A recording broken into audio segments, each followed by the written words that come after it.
Hello बच्चों, I hope आप सभी अच्छे होंगे। और आज की क्लास में हम सीखेंगे कि मैग्नीट्यूड क्या होता है। ओके, तो मैग्नीट्यूड क्या होता है, इस वर्ड का भी आप फिजिक्स के अंदर बहुत ज़्यादा यूज़ देखने को मिलता है, लेकिन है आसान सा। लेकिन बहुत सारे बच्चों को मैग्नीट्यूड का मतलब नहीं पता होता कि मैग्नीट्यूड क्या इसको बोलते हैं। तो हमने बचपन में, आपने एक नाम सुना होगा, एक वर्ड सुना होगा, न्यूमेरिकल। ठीक है, कि न्यूमेरिकल वैल्यू, राइट। तो अब न्यूमेरिकल का नाम लिया होगा तो आपको समझ में आ जाएगा कि न्यूमेरिकल वैल्यू हम किसको बोलते हैं। क्लियर है।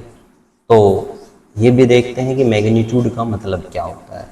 तो जैसे कि ये जो कार है, अब इस कार की कुछ ना कुछ स्पीड रही होगी। मान लीजिए इस कार की जो स्पीड 240 240 मीटर पर सेकेंड है, 240 मीटर पर सेकेंड है। तो 240 जो है ये क्या है, ये है आपकी न्यूमेरिकल वैल्यू। क्या है ये? Numerical value. क्या है बेटा? ये न्यूमेरिकल वैल्यू। और मीटर पर सेकंड जो है ये क्या है आपके पास? ये है यूनिट। ये क्या है? यूनिट। और इन दोनों के कॉम्बिनेशन को, इसके न्यूमेरिकल वैल्यू और यूनिट के कॉम्बिनेशन को ही क्या बोला गया है? मैग्नीट्यूड बोला गया है। क्या बोला गया बेटा? मैग्नीट्यूड। तो सर मैग्नीट्यूड का तो मतलब फिर ये हुआ तो कि भी फिजिकल क्वांटिटी के किसी भी फिजिकल क्वांटिटी के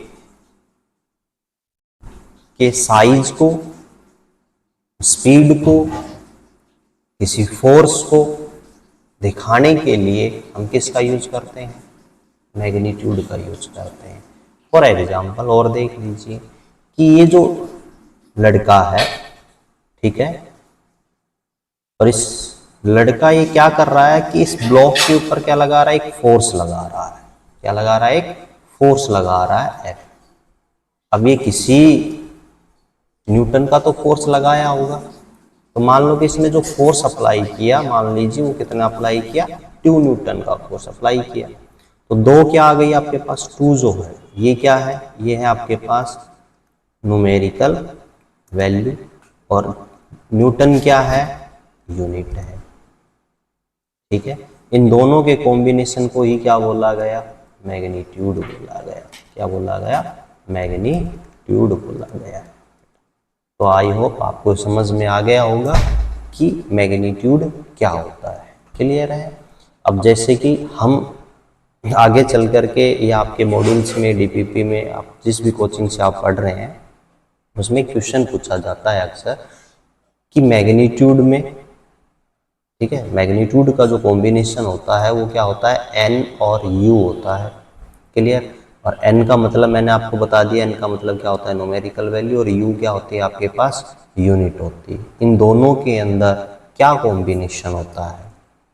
क्या ये दोनों न्यूमेरिकल वैल्यू और यूनिट क्या दोनों डायरेक्टली प्रोपोर्शनल टू होती हैं? क्या न्यूमेरिकल वैल्यू और यूनिट आपकी इन्वर्सली प्रोपोर्शनल टू होती है? दोनों में क्या रिलेशन है? आप मेरे को ये बताइएगा। क्लियर है कि दोनों में क्या रिलेशन होता है। और हम नेक्स्ट वीडियो के अंदर हम इसके ऊपर डिस्कस भी करेंगे कि इन दोनों के बीच में क्या रिलेशन होता है। तो आई होप आपको मैग्नीट्यूड समझ में आ गया होगा कि हम मैग्नीट्यूड किस चीज़ को बोलते हैं। क्लियर है। तो अगर हम डेफिनेशन लिखें तो मैं आपको एक बार लिख देता हूँ इसकी डेफिनेशन क्या होती है कि मैग्नीट्यूड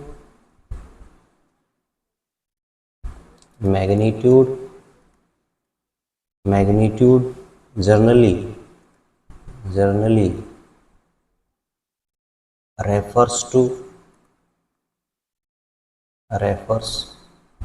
the quantity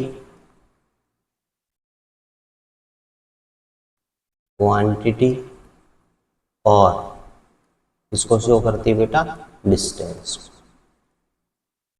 ठीक है ना। तो जो मैग्नीट्यूड है वो जनरली रेफर्स टू क्वांटिटी और डिस्टेंस को, मतलब ये हमें किसी भी ऑब्जेक्ट की क्वांटिटी को दर्शाता है कि उस ऑब्जेक्ट की क्वांटिटी क्या है। जैसे कि मैंने आपको एग्जांपल दी कि इस कार की वेलोसिटी 240 मीटर पर सेकेंड है, तो ये क्या शो कर रहा है, क्लियर। फोर्स कितना है, 2 न्यूटन का है, क्लियर है। तो ये क्वांटिटी को, डिस्टेंस को, स्पीड को, इन सब को दिखाने में हम मैग्नीट्यूड का क्या करते हैं, यूज करते हैं, क्लियर। तो आपको ये वीडियो कैसी लगी कमेंट करके बताइए, लाइक कीजिएगा और चैनल को सब्सक्राइब भी कीजिए, नेक्स्ट वीडियो आपको मिल जाए नोटिफिकेशन के through. Thank you so much.